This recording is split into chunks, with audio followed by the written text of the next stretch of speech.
My name's Anna, and if you told me that my whole world would shift from just one party, I'd have laughed. Yet, here we are. It was at my college buddy Jenna's birthday bash that I first ran into David. He had this easy charm about him, you know, the kind that could light up a dull room. We got talking over drinks, found out we both had a thing for old school rock and indie films, and just clicked. Never thought I'd meet someone tonight who'd know more about Tarantino movies than me. He chuckled, handing me a drink. Yeah? Well, prepare to be amazed, buddy. I shot back, the conversation flowing easier than I expected. Before we knew it, hours had passed, and we were still wrapped up in our chat, oblivious to the party dying down around us. That night, something just felt right. David wasn't like the guys I usually met. He listened, really listened, and his laughs weren't just polite chuckles, but genuine bursts of amusement. It was refreshing. Within weeks of that first meet, we were pretty much inseparable, and moving in together seemed like a no-brainer. I had a cozy little house my grandparents left me, nothing fancy, but filled with warmth and memories. David loved it from the get-go. Life with David started off as a dream. We'd spend nights binge-watching series, cooking up exotic dishes we barely knew how to pronounce, and planning all the trips we'd take together. It was bliss until his mom, Evelyn, became a more constant presence in our lives.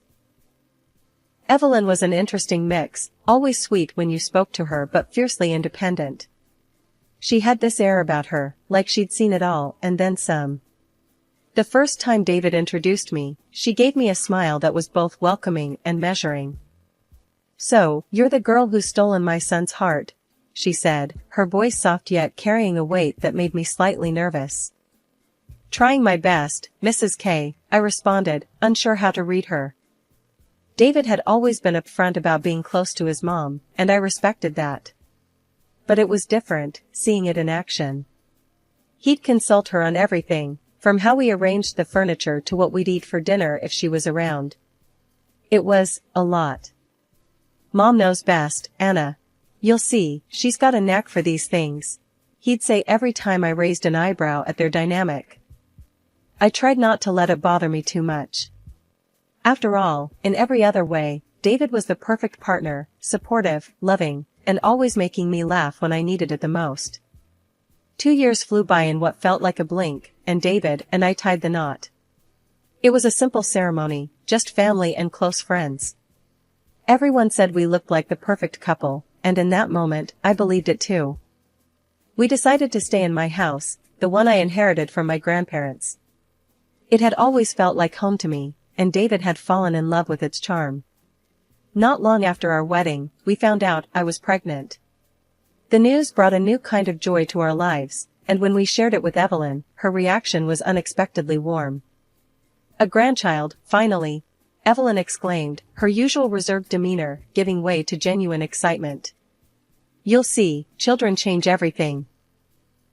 And change everything she did. Our daughter Lily was born on a chilly spring morning, her cries filling the room with the most beautiful sound either of us had ever heard. "She's perfect, Anna. Just perfect," David said, looking over at Lily with a kind of awe that melted my heart. The first few months were a whirlwind of diapers, late-night feedings, and more love than I thought possible. But as the dust settled and I tried to find a rhythm to our new life, I realized I was doing it almost entirely alone. Evelyn, despite her initial excitement, was conspicuously absent when it came to actual help. One afternoon, feeling overwhelmed, I called Evelyn, hoping she might want to spend some time with her granddaughter. "Evelyn, I was thinking, maybe you could come over and watch Lily for a few hours?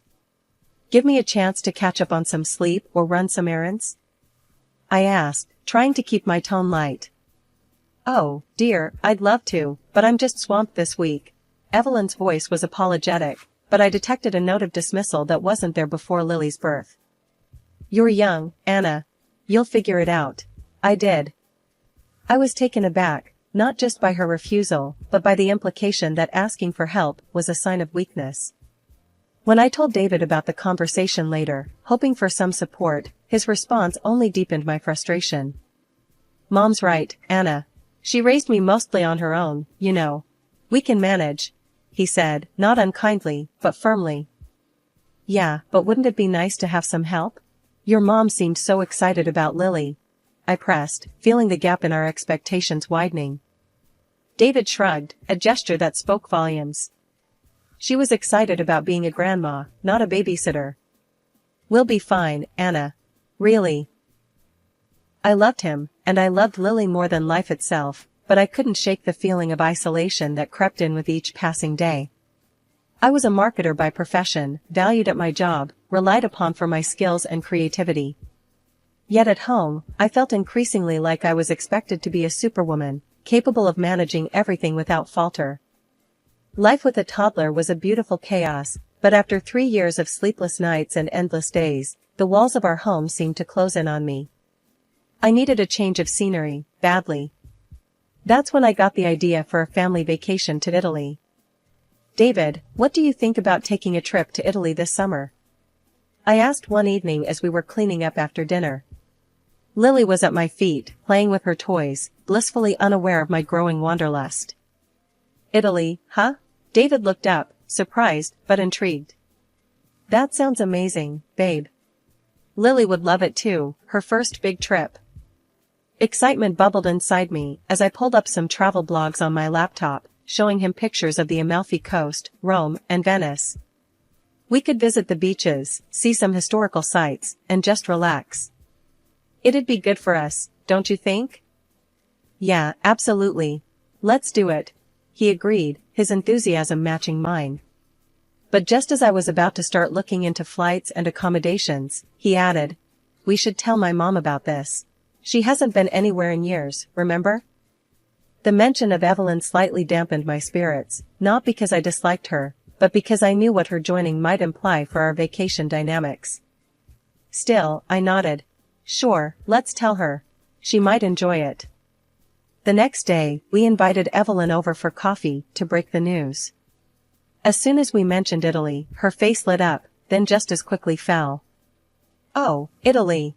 I haven't been anywhere for so long. She sighed, a hint of sadness in her voice. David jumped in before I could say anything. Mom, why don't you come with us? It'd be great to have you along. Evelyn's eyes widened with delight, then she turned to me. Would that be all right with you, Anna? I don't want to impose. I mustered my warmest smile, despite the reservations churning in my stomach. Of course, Evelyn.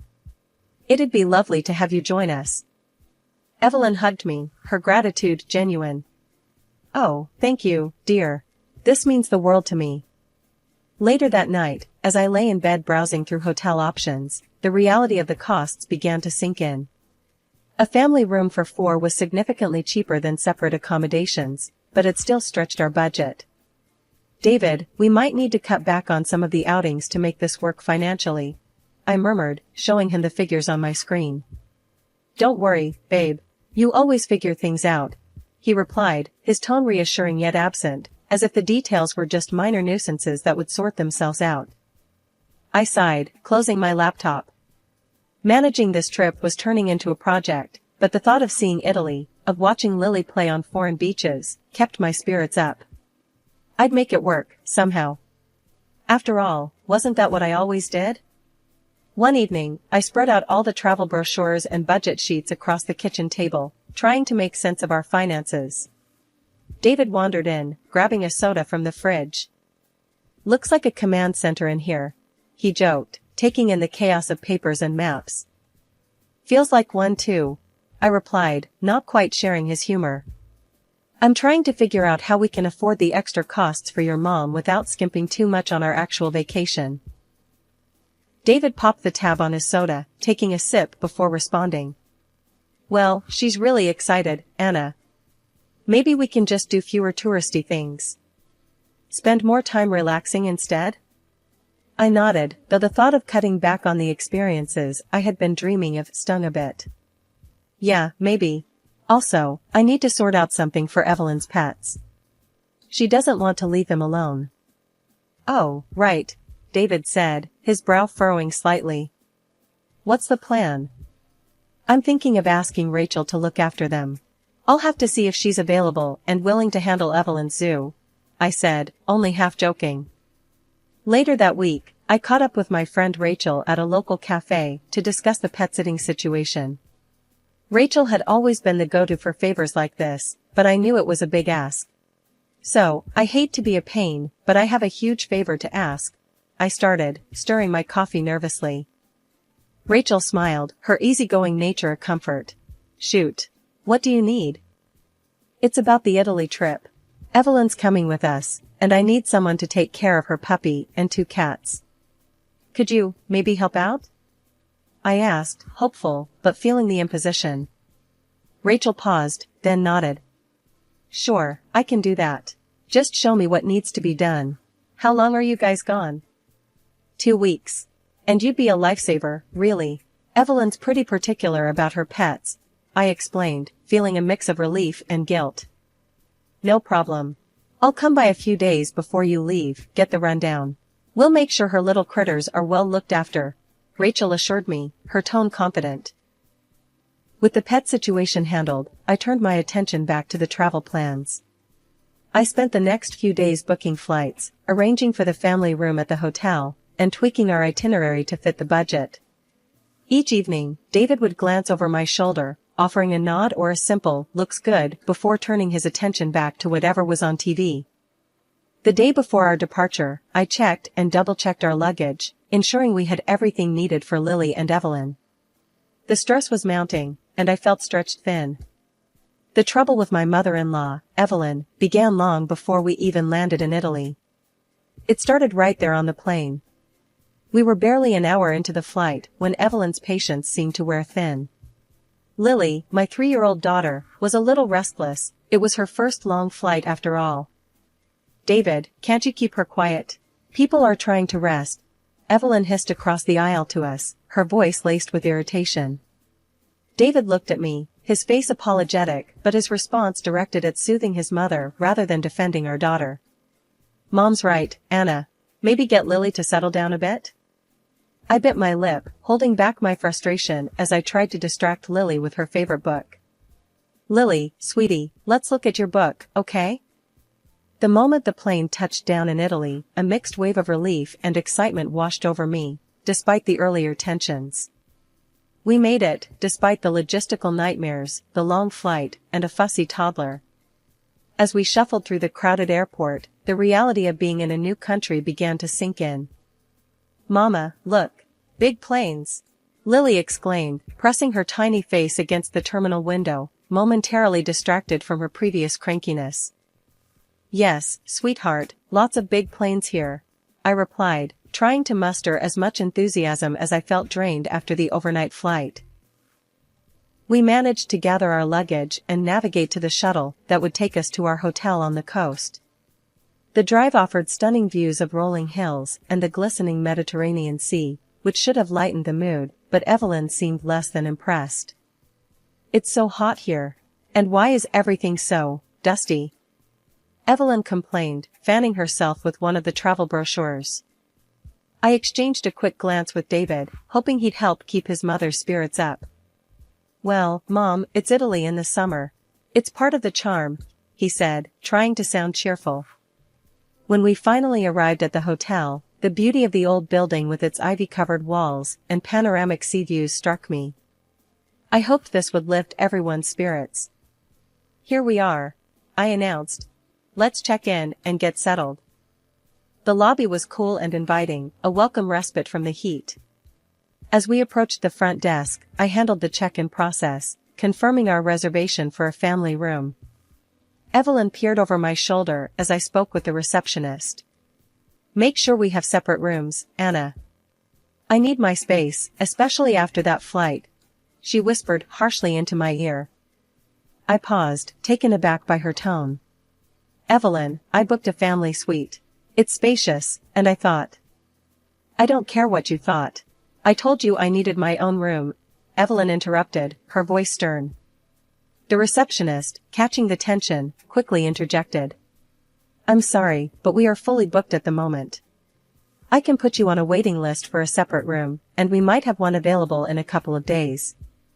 Evelyn huffed, clearly not satisfied. Fine. I suppose I'll have to manage until then. We made our way to our suite, which was beautifully decorated and overlooked the sea. I thought it was perfect. Look at this view, Evelyn. It's not every day we get to see something like this. I tried to lighten the mood as we entered the room. Evelyn, however, was already inspecting the bedrooms, her displeasure evident. I guess it'll have to do. But I expect that separate room as soon as it's available, she stated, making no effort to hide her annoyance. Of course, Evelyn. I'll make sure of it, I assured her, feeling the tension rise. 2 days after we arrived in Italy, Evelyn finally moved into her own room. I breathed a sigh of relief, thinking maybe now we could all enjoy a bit of what this vacation was supposed to offer. But the tension didn't dissipate as I'd hoped, it just shifted. The very next morning, at breakfast with all the hotel guests milling around, Evelyn dropped another bomb. Lily, stop calling me grandma in public. It makes me feel old. Just use my name, she said sharply, right in front of everyone. Lily looked at me, her big eyes filling with confusion and hurt. I was floored. Evelyn, she's just a child. She's excited to be with you. I tried to keep my voice even, but the sting of her words bit deep. Evelyn waved a dismissive hand. I'm here to relax, Anna, not to play the doting grandmother. You need to respect that. My frustration mounted, but before I could respond, David chimed in. Mom's right, Anna. Let's just keep things light. We're on holiday. His words felt like a betrayal. Not wanting to make a scene, I swallowed my anger and nodded, though inside, I was reeling. The next incident came a few days later. I woke up to find both David and Evelyn missing. Confused, I asked the receptionist, who informed me that they had rented a car and gone out for the day. They hadn't even bothered to tell me or invite us. When they returned in the evening, arms laden with shopping bags filled with high-end fashion and jewelry, the exclusion felt deliberate. They were chatting and laughing, caught up in their own little world. Look at this, Anna, isn't it gorgeous? Evelyn flaunted a new necklace, the price tag of which could have funded our entire family's meals for days. I bit my lip, forcing a smile. It's lovely, Evelyn. David then showed off some of his new clothes, completely oblivious to my growing dismay. Got some great stuff today. That's when I noticed the logos. This wasn't just any shopping spree, it was extravagance at its peak. Panic set in. David, how did you pay for all this? I asked, my voice tight. His face fell slightly. Oh, I used the joint account. It was easier. The joint account, our savings for emergencies and significant expenses, not luxury shopping. You used our savings to buy all this? My voice cracked, the betrayal hitting me like a physical blow. David's response was defensive. Why not? We're on vacation, Anna. Why can't we indulge a little? A little? I shot back, my temper flaring. You didn't think to discuss it with me first? And what about Lily and me? You didn't think to include us in your plans today, or even buy something small for your daughter? Evelyn, ever the ally to her son, interjected sharply. Oh, stop being so greedy, Anna. You're ruining the holiday with your nagging. Greedy? Nagging? The words stung, and I felt utterly isolated. From then on, David and Evelyn did their own thing, more shopping, fancy dinners, while Lily and I were left to make our own plans. That morning I woke up to an unusual silence, a cold, empty space where David usually slept. Frantically, I checked around, only to find his side of the room perfectly tidy, his belongings gone. My heart pounded as I raced to Evelyn's room, fearing the worst. The door swung open to an empty room, her bags missing, no signs of her ever being there. Panicking, I grabbed my phone and dialed David's number, then Evelyn's. No answer. Lily stirred in her bed, her sleepy eyes searching. Mommy, where's Daddy? Let's find him, sweetie. I tried to reassure her, masking the tremor in my voice. But as minutes turned into hours with no return calls, Lily's soft whimpers grew into desperate cries. I want Daddy. Just then, my phone rang. It was David. His voice was eerily calm, chillingly distant. We're at the airport, Anna. Mom needs to go home. She's tired of the vacation, tired of the constant complaints and... He paused, his words twisting the knife. Your greed. In the background, I could hear Evelyn's biting voice. She's ruined everything with her selfish ways. How could you? I gasped into the phone, my voice a blend of anger and heartbreak. How could you leave us here, in a foreign country? How could you choose her over your own daughter? David's reply was cold, final. My mother is the most important person to me. She needs me. You'll manage, you always do. The line went dead. I stared at the phone, numb, then turned to see Lily's tear-streaked face. Anger surged through me, not just for me, but for my little girl, abandoned by the person she adored. In that moment, a plan formed, born from the wreckage of our ruined vacation. I called Rachel, my friend back home taking care of Evelyn's pets. Through clenched teeth, I explained everything. Rachel, are you at Evelyn's house now? Yes, I'm just about to leave, she replied, her voice tinged with concern. Leave the pets out of the utility room. Open all the doors. Let's see how tidy Evelyn finds her home when she returns, I said, the words bitter, but strangely empowering. Are you sure? Rachel hesitated. Yes. Do it. Then don't go back tomorrow. She needs to see what it's like when someone she relies on lets her down, I insisted, the plan crystallizing with each word. Rachel did as I asked, freeing the energetic puppy and the curious cats into the pristine environment of Evelyn's house. We ended the call with a shared, dark chuckle, imagining the chaos that would greet Evelyn upon her return. The late afternoon sun was dipping below the horizon when my phone erupted with an angry call from David. His voice was livid, strained through exhaustion and frustration. Anna, we can't get into Mom's house. Your friend isn't answering her phone, and we're locked out. Our flight was delayed, we're tired and just want to get in. I could hear the fatigue in his voice, but my patience had worn thin. That sounds like a problem you'll have to sort out yourselves, David. I'm not your keeper. A few hours later, Evelyn herself called, her voice shrill and frantic. Anna, this house is a disaster. The puppy has destroyed everything. There's poop on my bed, my shoes are chewed up, and the furniture's torn apart. It stinks, and we can't even stay here. She was nearly hysterical, the background noise of David's futile attempts to calm her adding to the chaos. And to top it off, the rescue service won't let us in without the house documents, which, guess what, your little stunt got destroyed too, she continued, barely pausing to catch her breath. I responded with as much calm as I could muster. Evelyn, I am still on vacation. You need to handle this. Maybe check into a hotel for the night? She was furious. You expect us to go to a hotel? I want you to call your security company right now and get them to open your house. We're coming there. I stood firm, the edge in my voice sharp as a knife. No, Evelyn. I won't do that. You made your choice, and now you can deal with the consequences. A week later, I returned home, bracing myself for the confrontation I knew was inevitable. Sure enough, David and Evelyn were waiting at my doorstep, their faces stormy. You crossed the line, Anna. I'm filing for divorce. David shouted before I even had a chance to set down my bags. I sighed, more relieved than upset. I was going to suggest the same thing, David. His anger faltered, replaced by a stunned silence. Evelyn tried to chime in, her words laced with venom. You're nothing without us, Anna. You'll regret this. Ignoring her, I turned to David. Pack your things. You need to leave. Now. The gravity of my words hung heavy in the air. David, finally seeing the resolve in my eyes, nodded slowly and went inside. Evelyn, her face a mask of rage, followed him without another word. They moved out that evening. The divorce proceedings were brief, David and I had little to contest, and it was clear we both wanted it over with. He went back to live with his mother, and that was that.